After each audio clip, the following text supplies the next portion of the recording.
And the live stream is now active. And we will be going live to our audience in 10, 9, 8, 7, 6, 5, 4, 3, 2, 1.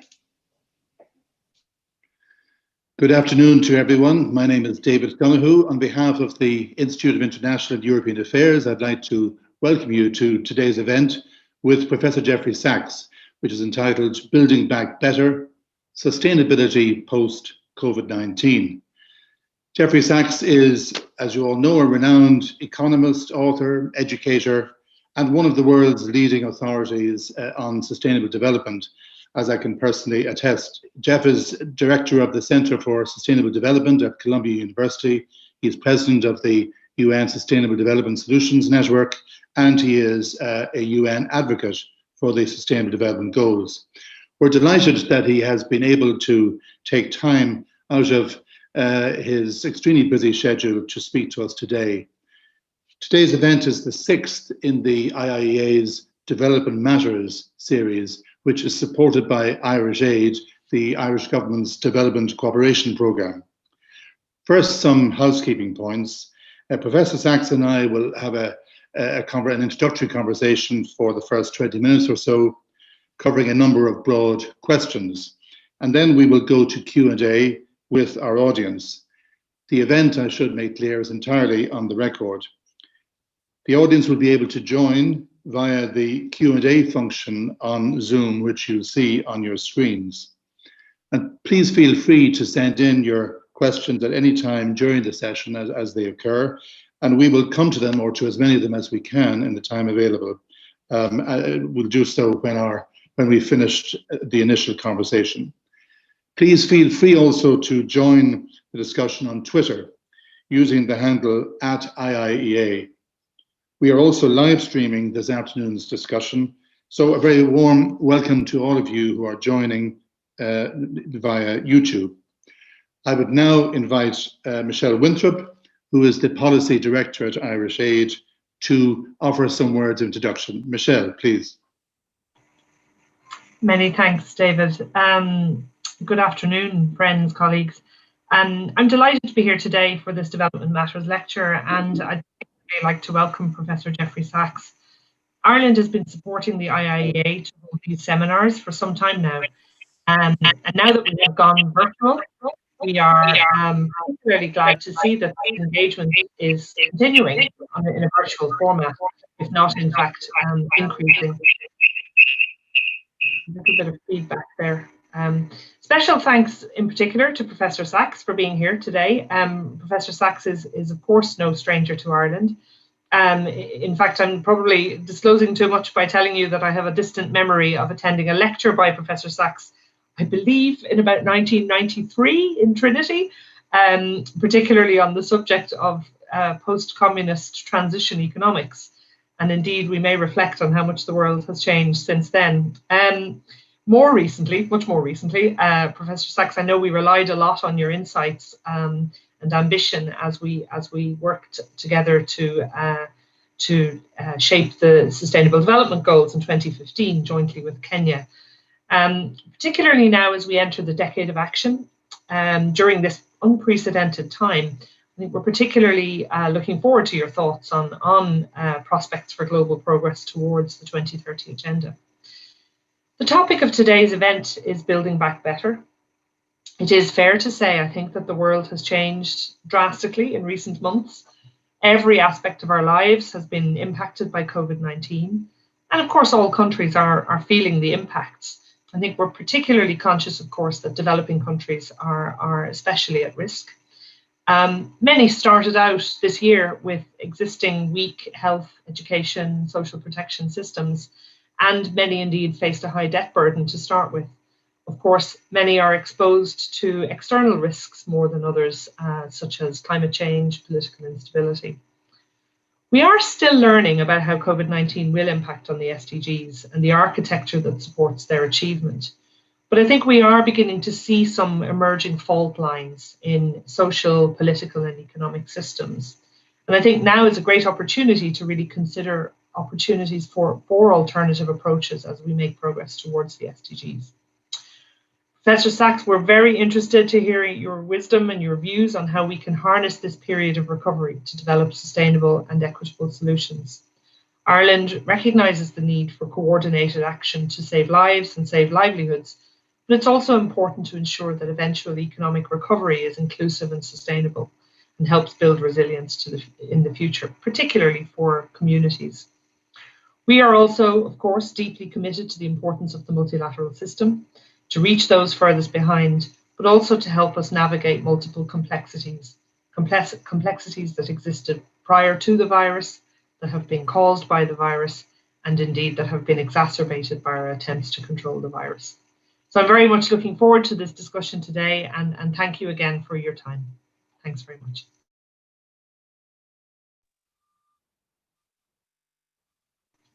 You're on mute, David. Oops. You're on mute, David.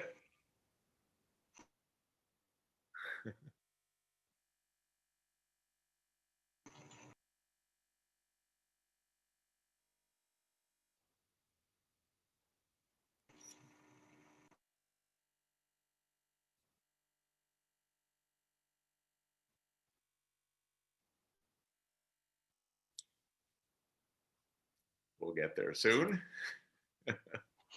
Perhaps somebody could unmute David.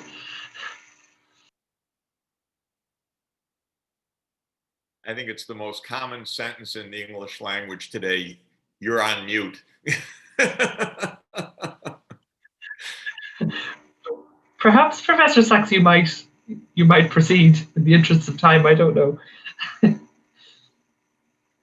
Well, I think here he comes.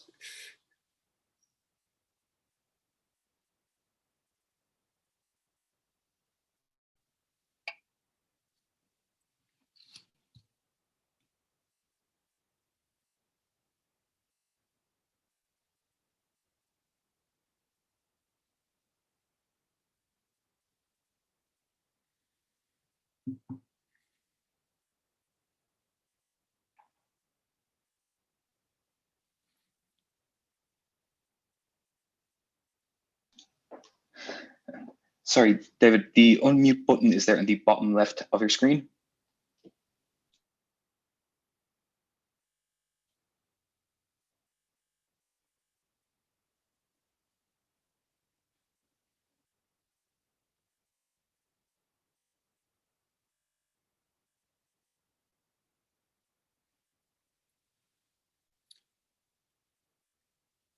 Well, I was going to opine about the wonders of technology a few minutes ago, but I'll be more cautious.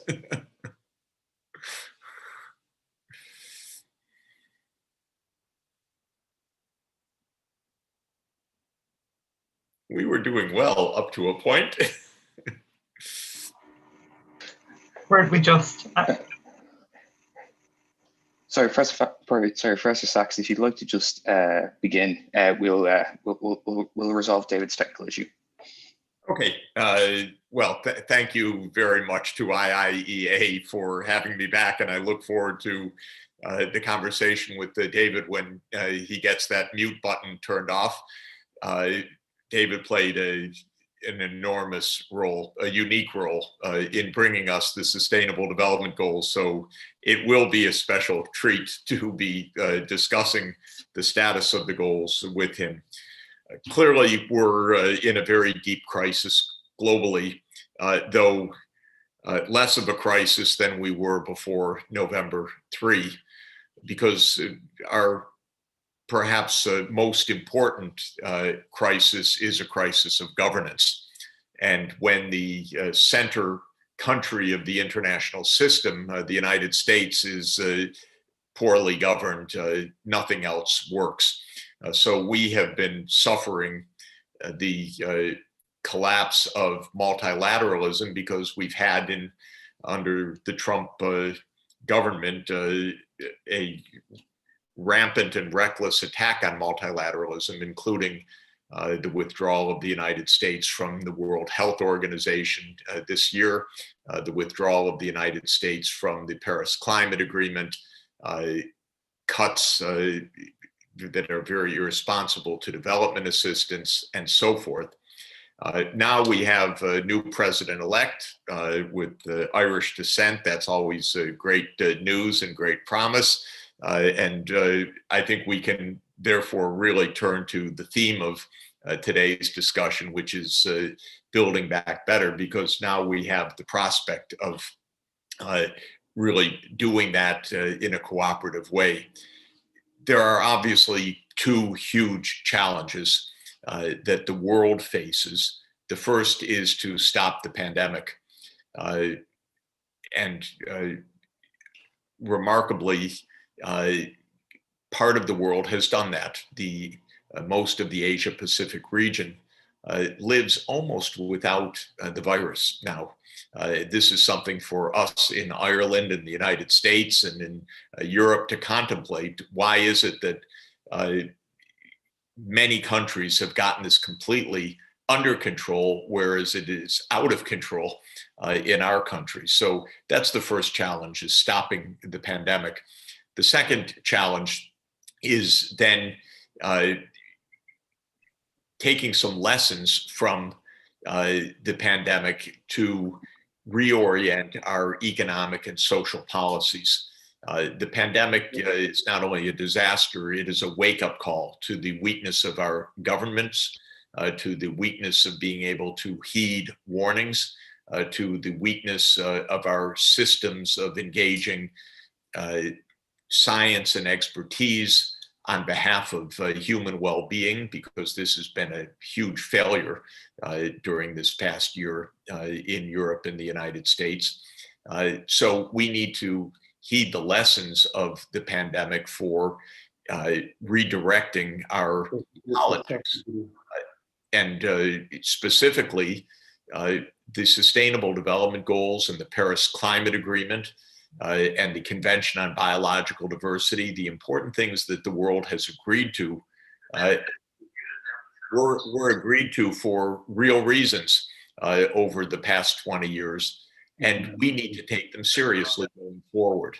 So in our discussion, I hope we talk about governance challenges, how we are more serious about following through on the things that we promise to do. And as I'll describe, and I see David is back online, through making real plans, basing those plans on real evidence and data, mobilizing the financing that is needed to implement those plans, and then living up to what we aim to accomplish. It's all rather straightforward and rational, I would say, but our politics have not been rational. So I think the biggest challenge is to restore rationality to our politics, meaning linking means and ends. And with the Sustainable Development Goals and the Paris Climate Agreement, we have some very clear goals in mind. And we'll talk about how those can be achieved in specific. But the main point I'm making is that we have to decide that we're going to act to achieve the goals that we've set. And by doing so, that will define the course ahead. David, welcome back. Yeah. So I was saying that the most common sentence in the English language these days is "you're on mute," which despite Zooming every day, many times a day for recent months, I find myself often speaking on mute, but glad to be back with you. So I will turn it back over to you. Oh, now you're on mute again. Okay, you can hear me now. Now we can, absolutely. Great. Apologies for my unavoidable absence. Very, very sorry, Jeff. I mean, there were many avenues of interest there. How do you see us actually? I mean, international cooperation is clearly a must in order to restore momentum for implementation of the SDGs. But although the arrival of the new administration in the US is hugely encouraging, we have nevertheless seen a growth in populism and nationalism over the last 4 years since the SDGs were signed, I ask myself how we can actually restore the momentum that we had in 2015 with the Paris Agreement, with the SDGs. So if you like, almost before we get to COVID, is there, what can we do to actually galvanize the international, or re-galvanize the international commitment towards achieving the SDGs? Well, let me say that populism does not work. It does not improve the well-being of the people in whose name these populists pretend to speak. Trump now has presided over 244,000 deaths in the United States. We have about 330 cases per million, more than 100,000 per day. Trump, I won't belabor the point more, but he is a mentally disordered individual who is called a populist, but he is creating death throughout the country and mayhem. And a wonderful Irish scholar, Ian Hughes, has written about disordered minds in high places in politics and the profound tragedies that they cause. So I think we need to start with populism as a concept. Populists are these days people with disordered minds who are not operating rationally, who through their demagoguery have power, but they cause destruction. Most of the people don't want destruction of themselves, their families, their livelihoods. So we need to get back to serious politics, meaning solutions for the public that are real solutions, not games of power. Even today, by the way, I'm sorry to be obsessed with it, but the Republican leaders like McConnell and Cruz and Graham in the United States are playing to Trump's fantasy that there's some vote fraud and so on. This kind of irrationality is killing our country, literally, these days, because every day that we waste on this, there are another 1,000 dead. There's another day of neglect of a pandemic that is raging out of control. And it's not a game, despite what these politicians think. So this is the point that I'd like to say to Boris Johnson. I'd like to say to Bolsonaro. I would like to say to the other populists, stop. You're not there for your own amusement. You're not there for power. You're there because the public needs public goods and services for its survival and its well-being. And when we don't get that, we face disaster. And we in the West should reflect how badly we've done this year, how flawed our politics are, because this pandemic is controllable. Why is it that Taiwan has no cases right now? Australia, New Zealand, countries familiar to us in culture, language, and all the rest have no cases right now. China, no cases. Korea, basically no cases, because they've had government that has just rationally done the job. Whereas I'm afraid that in our countries, it's been a debacle. Trump is such a maniac, but we're not the only one. So with that kind of lack of seriousness, we can't solve any problems. And it's not a coincidence to me that Trump totally bailed on trying to stop the pandemic, but he totally bailed on issues like climate change, made it up the same way. It'll get colder. It will go away. Firing the person in charge of climate reports just yesterday. You can't make this up. We're a country of 330 million people with the greatest scientific expertise in history, and a madman is running around firing the scientists in the government. And this is called the 21st century. So every other goal falls by the wayside when we have this kind of madness, which we have. So I would just say to the public, elect politicians who are rational, who are calm, who are committed to listening to expertise, who are committed to being transparent and honest, because this is not a game of how you can defeat your opponents or get an extra tax deal. This is about our lives, our survival, our well-being, and we need to understand this is not one part of America against another, or one part of Ireland against another, or one part of Britain against another. This is us together grappling with problems that are hitting the whole society. So this is fundamentally a governance challenge. Once that's accepted, David, then of course there are real complexities. That's the first point. None of us understands in technical detail what needs to be done, except in narrow areas of our expertise. What we need to do is to understand who to talk to, how to consult, how to be transparent about it, how to hear hard truths that the politicians don't want to hear. Sometimes it's the truth that things are going to cost more than we say, or that we have to do more things, or that we have to raise taxes, the great bugaboo of our time, because everybody wants the money in their pocket. No one wants the social obligations that are part of making a society work. And all of that means evidence, deliberation, government reports. And this is my message to the Biden administration also. I don't want to see a raft of laws and other things done without public deliberation.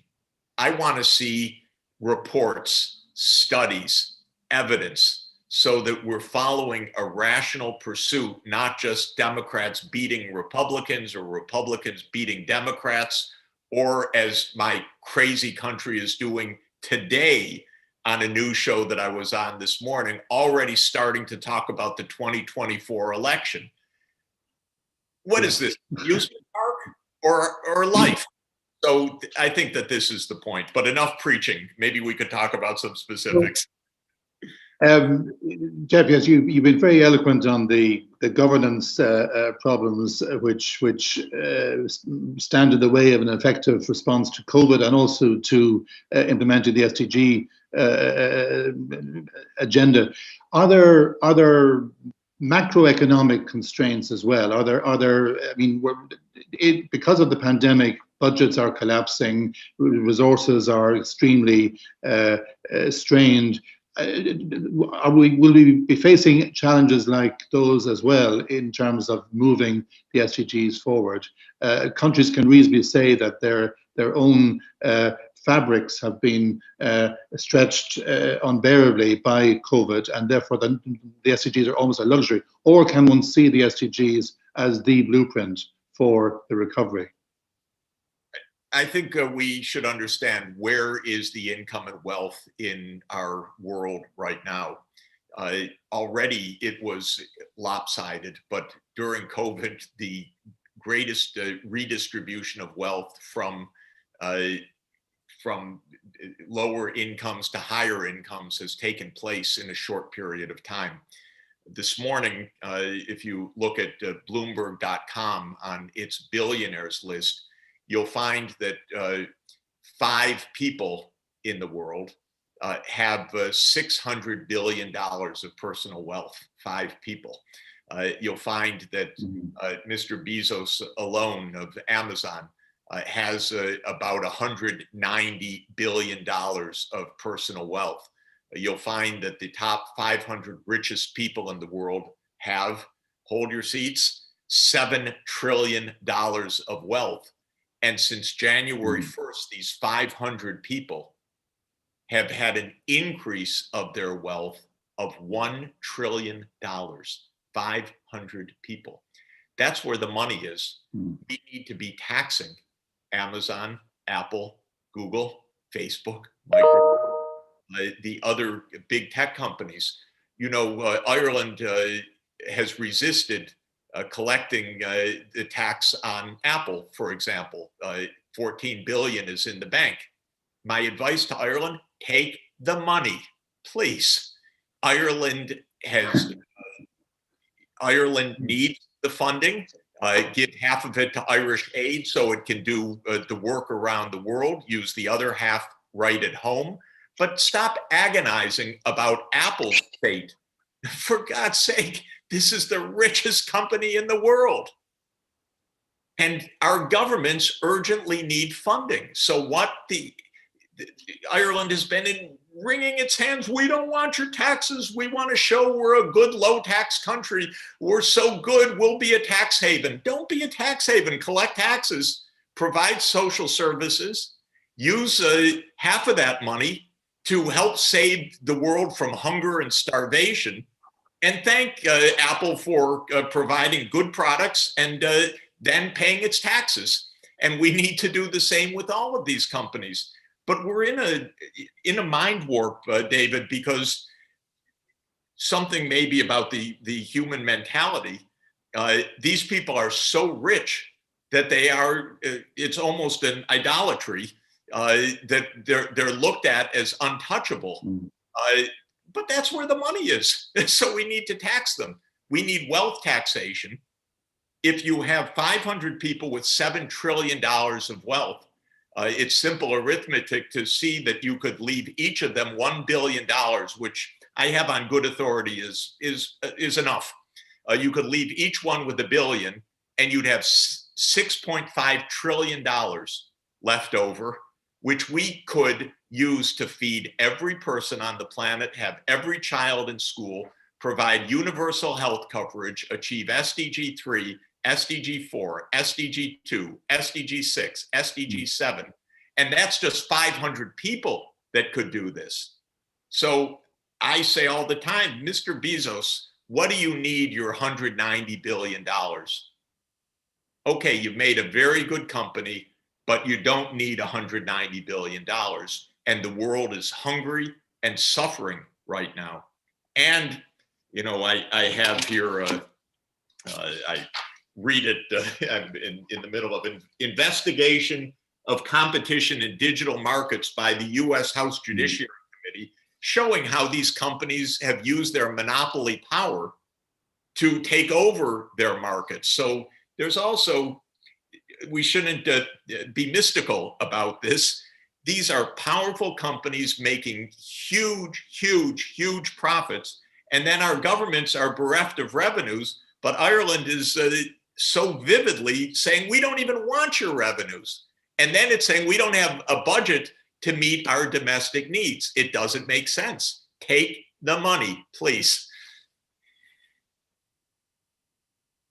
Well, thanks, Jeff. That leads us neatly into a question from Brendan Walsh of IDA Ireland, who thanks you warmly for your talk.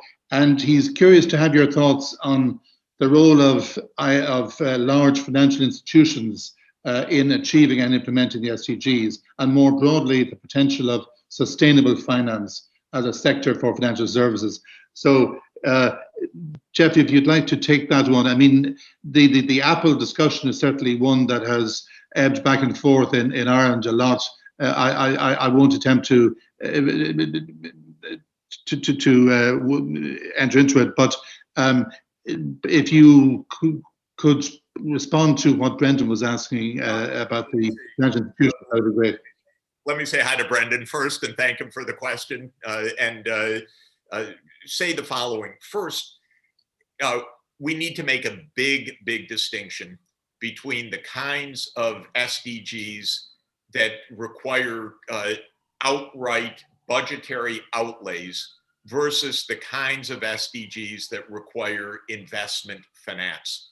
So when it comes to healthcare, when it comes to education, when it comes to nutrition, these are budgetary outlays not to be financed by private investment. The return is a social return. The return is lives saved, children educated, but there's not a direct income that you collect as the counterpart to that financing. And so you don't run a school system through public borrowing, or you don't run a healthcare system through public borrowing. You run it through revenues of the budget. On the other side, if we're investing in clean energy, wind power, solar power, as part of the energy transition, those are bankable projects. And then comes the question for the large financial institutions: are you investing in those, or are you investing in oil, gas, and coal, for example? So we know that in order for climate safety to be achieved, we need to decarbonize the energy system. We need to move from the fossil fuels to wind, solar, hydro, geothermal power. And then the question is, where is the responsibility for that? Well, first it starts with government to make the rules of the game. And Europe really should be commended for the European Green Deal. It is the best blueprint for decarbonization on the planet today. And I hope that Biden will put forward a comparable plan shortly. Then comes the financing of that transformation. And a lot of that will be private market. Now, if this is the law of the land to decarbonize, to some extent, the investors don't have a choice. You're not allowed to build new fossil fuel plants if the regulations are put in place properly. But I would also say to investors, why would you invest in fossil fuels right now when the principle is to decarbonize? And maybe some investors will say, well, that's fine, Professor Sachs, but you say it's to decarbonize, but we're not really going to do it. And I would say to you that if you look over the last 10 years, the single worst investment you could have made would have been in fossil fuels. It has been absolutely the surest way to lose money. And I said that 10 years ago, I said that 5 years ago, and I'm going to say it today again. It's not just a matter of doing good. It's a matter of, do you want to lose all your money? Because if you invest in fossil fuels more, your assets will be stranded. They will be prevented from use, maybe in 2025 or 2030 or 2035, but you're going to be shut down. Peabody Coal today is in the Financial Times on the verge of bankruptcy. Good riddance. It's a coal company. We don't need coal. Coal was okay in 1800. Coal is not okay in the year 2020, period. Go, leave, Peabody. We don't want you and need you.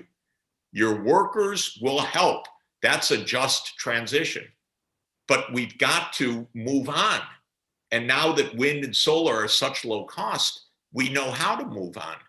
And so this is the basic point I would say to the investment community. First, be smart. See where the world is going. Look ahead, because that's what investors are supposed to do. Don't look at the propaganda of ExxonMobil and ConocoPhillips and others that say, oh, we're going to continue the same way as we are. ExxonMobil, fortunately, is shrinking away. It used to be the great giant. It's disappearing. The faster, the better, as far as I'm concerned. Unless it becomes the Exxon Wind Company, which would be fantastic. It's actually got the skill to do it, just like Statoil became Equinor and now is making the offshore wind off the US Northeast. So this is what I would say to investors: be smart. The world will not tolerate product lines that are destructive of the planet. And so all of this reporting is important guidelines for being smart in this. And I would say to the business community, the big problem with what I'm saying, of course, is that the business community lobbies, they delay change that needs to be made, they propagandize, they run advertisements about how much ExxonMobil loves nature and all of this nonsense. So they delay the clarity, they fund campaigns in the United States. By the way, this election cycle was $14 billion in campaign expenditures. You know how much corruption that means? 14 billion changed hands. So this is where our real problem is. But to the investors, don't try to be cute and game reality. Face the facts that we're moving in a new direction. Thanks, Jeff. One of the areas which clearly it requires huge investment is nutrition and food security. And I mean, clearly that area has suffered a lot under COVID. Tom Arnold, who's a former Director General of the IIEA, has a question. What importance do you attach to the Food Systems Summit next year? Well, Tom is one of the great leaders of sustainable development. So hello, Tom. I was just talking about you a couple of days ago because I need your advice on some on some things like the Constitutional Assembly of Ireland. But the hunger crisis is deep and I believe larger than we know, because hunger is the kind of thing that is first largely silent. Of the most powerless. It's sometimes not noted. Certainly micronutrient deficiencies are not something that's screamed in the headlines or the data, and especially undernutrition of young children with growing brains is devastating. And I'm sure that it's happening right now more than we know. So one thing that Ireland might that I would recommend, because Ireland's long been a leader in this area, is connect with the FAO and the World Food Program and try to promote better surveillance right now, much more survey data on what people are actually eating, how hungry they are, so that we're not just learning in a survey a year from now or 2 years from now how bad it is, but that we can see immediately what is really happening on the ground. The reason for fear is that remittance income has collapsed, tourist income has collapsed, retail trade, petty trade has been hugely disrupted. So there's every reason to believe that the incomes of the poor have plummeted, and therefore that their food insecurity has soared. But we won't see it until there are riots or deaths or new waves of disease, but we ought to see it in real time so that we can respond to it.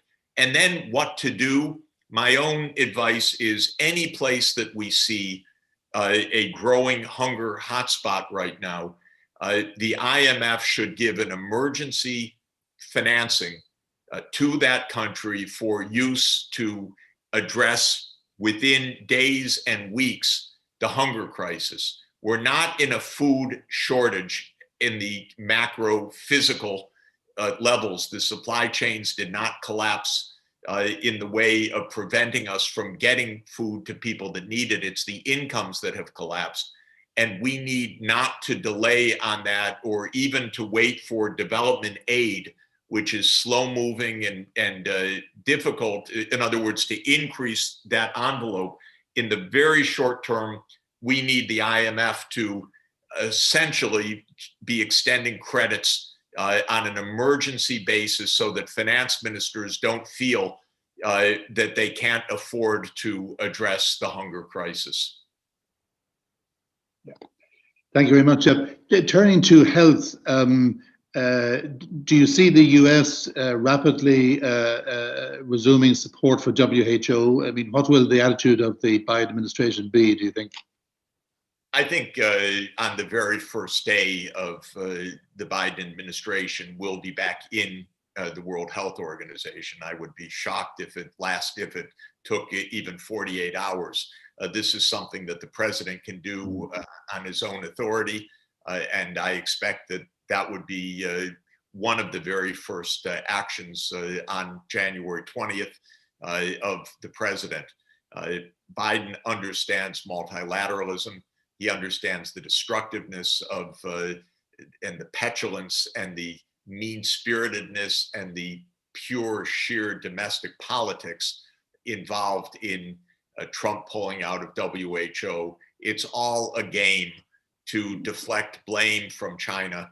And so it had no substantive merit. But Trump clinically is sociopathic. And so there's no remorse or feeling for the damage caused. And it's that combination of political evil and sociopathy that really explains this. will be back in WHO. Again, what I really want to emphasize is that even before we get a vaccine, this is a controllable epidemic. And by the way, Ireland should have it under control because islands have a much better feasibility of control than countries on mainland continents that have land borders. So with Ireland, I'd really urge you to double down on the public health measures, the face masks, physical distancing, massive scale up of testing and contact tracing, and take some guidance from Taiwan or from Korea or New Zealand or others that have beaten it down to zero. Maybe Prime Minister Ardern of New Zealand could also give some tips to the Taoiseach about what to do, but you could get it down to zero. Use the island advantage to really control the pandemic and show the rest of us how fast this can be brought under control. I think this is what Biden is going to try to do. Of course, the US with 330 million people is much more complicated. But, in Ireland, there was lots of really pernicious videos coming out. I don't remember the individual's name, but there was one person saying we've already reached herd immunity. It was almost a virally watched video. It was a bunch of nonsense, terrible, phony claims just as the second wave exploded. And we can do better than that. And Ireland is filled with good public health specialists. This is really controllable and really worth controlling.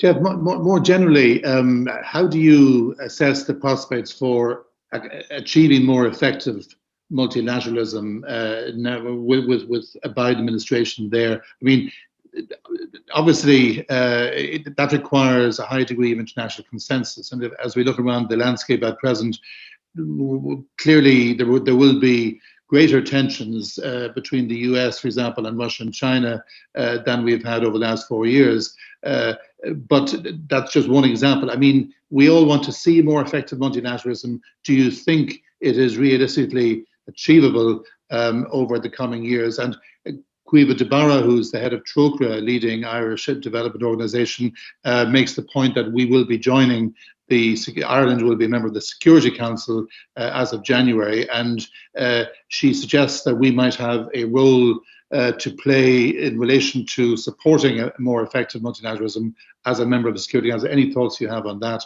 would also be appreciated. Thank you for being on the Security Council. This is extremely, extremely important at this moment. The main message I would urge is no Cold War with China. This kind of anti-China drumbeat of Pompeo and Trump has been extraordinarily dangerous and extraordinarily obnoxious, in my view. Okay, China does this, China does that, China's the great evil. This is part of American evangelism. We always need an enemy, whether the enemy was the Soviet Union or Vietnam or the global war on terror or Saddam Hussein. The United States always needs an enemy. And Pompeo, who is, in my view, simple-minded and nasty, and really a fundamentalist who believes in imminent Armageddon, was stoking this kind of conflict with China. China is not our enemy. This is the most important point. China wants global cooperation, needs global cooperation, and we should be cooperating. It's not as if every issue is easily solved, but of course, China is a major power. It's got major interests, and it's got 1.4 billion people. with a huge amount of talent, and we should be cooperating with China to stop the pandemic.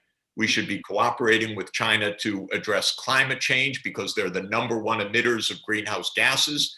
We should be jumping with enthusiasm that President Xi Jinping announced at the General Assembly in September that China's committed to reaching net zero emissions by 2060. I want to nudge that forward to 2050 because China can do it by 2050 and it should do it by 2050. But these are grounds for cooperation. And one of the bad ideas that some people around Biden have is we need a new coalition of democracies to fight the autocracies. Stop the divisions. Let's work with other countries and not emphasize right now the divisions, but emphasize the common interests so that we can practically solve problems. We're exhausted in the United States. This is no time for a crusade. This is time actually to solve our domestic problems and to understand that other countries have domestic problems and that if we work together, we'll help each other to accelerate the progress. So I would really hope that Ireland would be that voice of reason to say to the big powers, get along with each other. And I think that this is really important. I'm not a fan of every leader of every big power, but I am really a fan of us taking a breath and stopping the conflicts. Of course, we shouldn't turn a blind eye if there's cross-border aggression. That's what the UN is for.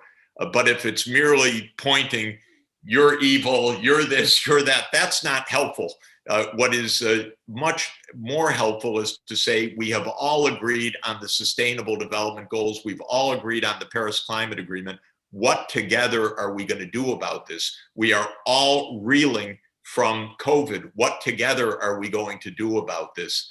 And I think that this approach could make really a big difference.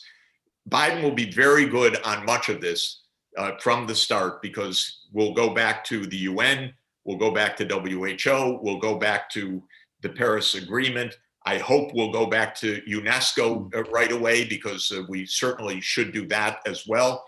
But there is a more hardline track or hard liberalism which says we have to oppose the autocracies, we need to make the world safe for democracy and so forth. And this is just too simple-minded. I'm sorry. We need to cooperate across the world right now to solve problems and not to be running a race about who's more saintly and who's more evil, but actually very pragmatically working to address the challenges that are so huge in front of us. So I'm excited for the new Security Council. Let me say that. Thank you, Jeff. Well, I'm sure Ireland will want to play the kind of role of reasonable intermediary, which you've been suggesting. That's very much in our diplomatic tradition. Jeff, just a final point on multilateralism. Simon Carswell of the Irish Times wonders really whether the huge divisions we've seen reflected in the respective votes for Trump and Biden, whether they carry over to the issue of effective multilateralism. I mean, is the American public itself divided on the issue? Perhaps if you could just briefly address that point, and then we'll end with a number of questions focused more on SDGs and financing. Well, first to say that in the election campaign, foreign policy was mentioned for about 3 minutes, 12 seconds. So I don't think that the American people have a burning desire about anything internationally right now. I don't know if they're aware of the rest of the world or not, but it's not a top issue. It's easy to stoke American fear. This is obvious. My country is not the most sophisticated country in geography, in history, or in almost anything else, I'm afraid. So if you say there's a global war on terror, well, there's a global war on terror. If you say that these countries are the evil empire, well, then they're the evil empire, whether Americans can identify them on the map or not. And so in this sense, there is an anti-China feeling right now. I watched it in shock, frankly, because within 4 years, China went from a counterpart to an enemy in the casual rhetoric. And there shouldn't be casual rhetoric in this world when you're talking about nuclear superpowers. To start calling someone an enemy has consequences. But our politicians are inconsequential, unfortunately. And so they're lax, they're lazy. They blamed China for release of this virus and so many other absolutely senseless things. But the public, which doesn't care too much about this, hears and believes often. So I think the point is that the American public's not the constraint on foreign policy, but this is really a more elite activity and very much an executive branch activity, which is why Trump could do so many things almost on a personalistic basis, because we have a flawed constitution and an inattentive public, and it means that the president has a tremendous leeway in these areas. Congress, of course, can frustrate, or Congress can beat the drums of war, which is also a great American tradition. So lots can go wrong politically, but the main responsibility in our constitutional order, if one could call it that, is the president. The president is the one in the American system that has to stop going to war. I always think it's like a souped up car with the engine revving all the time. And the main job of the president is to keep the foot on the brake because otherwise the war machine will move forward. We'll go bomb someplace. And we need to stop that behavior because it keeps boomeranging on America, and it keeps creating waves of refugees in Europe, and it's just made a disaster. So in this sense, the long and the short of it is we need responsibility at the top. Biden, fortunately, is very level-headed. He's a very decent, serious man. And I just hope that he doesn't have too many hotshot advisors who want to prove themselves by some regional war or conflict someplace. Yeah, absolutely. Jeff, we might conclude with a number of questions more about the SDGs specifically. In no particular order, one relates to what advice you might have for the SME sector in a country like Ireland, which is trying to progress the SDGs within their own local economies. And another question relates really to debt relief. Comes to Eamon Casey of Mission Cara. The issue of debt, public and private, and debt sustainability in terms of its potential impact on financing for development and achievement of the SDGs. A third question relates to your views on what the World Bank and IMF and others can do to support the restructuring or writing off of LDC's debt, which is owed to private creditors. I'll just give you one final one. Really, this is from Jerry McAvilly of Coalition 2030 in Ireland. What steps should governments take to improve governance, coherence, and accountability in relation to the SDGs in their domestic policy making? For example, the extent to which SDG targets should be systematically considered. I mean, I have to say this is one of my own hobby horses. But can we do more to encourage systematic handling of SDG goals and targets? That should see us out. If you were good enough to respond to those, we'd be very grateful. Absolutely. So let me start with the end, which is governments should plan for achieving the SDGs. And at this point, the Irish government or the new Biden administration or others should have a 10-year framework that says, here's where we want to be in 2030, whether it's with schooling, with healthcare, with the energy system, with the sustainable land use, and ask the question in a transparent and expert manner, what would it take to get from here to where we want to be in 2030 in terms of policies, public investments, and the financing to accomplish this. So this, I think, is the first point. Make a framework, use the great universities of Ireland, and there are so many wonderful institutions to work on these challenges. Invite expert groups to submit ideas about how to reach 2030 in a particular area.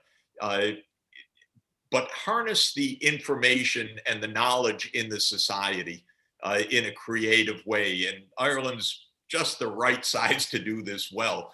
And with so much talent that I would say 2021 can be a great learning experience for the country. Here are things we can fix. Here's what we promised to do. Here's how we are part of the European Green Deal.